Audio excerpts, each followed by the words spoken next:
அன்பான சகோதர சகோதரிகளே, இந்த ஜூன் மாதத்தில் கர்த்தர் உங்களுக்கு தரும் வார்த்தை சங்கீதம் 20:1-5 வரை. ஆபத்து நாளிலே கர்த்தர் உமது ஜெபத்தை கேட்பாராக. யாக்கோபின் தேவனுடைய நாமம் உமக்கு உயர்ந்த அடைக்கலமாவதாக. அவர் பரிசுத்த ஸ்தலத்திலிருந்து உமக்கு ஒத்தாசை அனுப்பி சீயோனிலிருந்து உம்மை ஆதரிப்பாராக.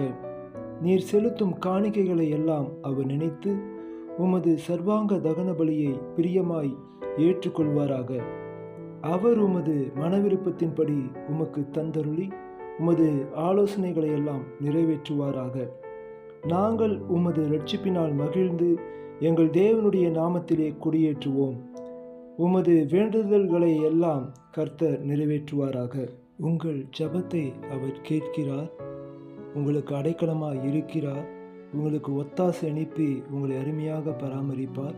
நீங்கள் செலுத்தும் காணிக்கைகளை தர்ம சகாயங்களை அங்கீகரிக்கிறார். உங்கள் மன விருப்பத்தின்படி உங்களுக்கு செய்து உங்கள் நல்ல ஆலோசனைகளை நிறைவேற்றுவார். அவருடைய இரட்சிப்பினால் நீங்கள் மகிழுவீர்கள், அவரை துதிப்பீர்கள். உங்களுடைய எல்லா வேண்டுதலுக்கும் நிச்சயமாக பதில் உண்டு. தீமை நன்மையாக மாறும். கர்த்தர் உங்களை ஆசீர்வதிப்பாராக. ஆமென்.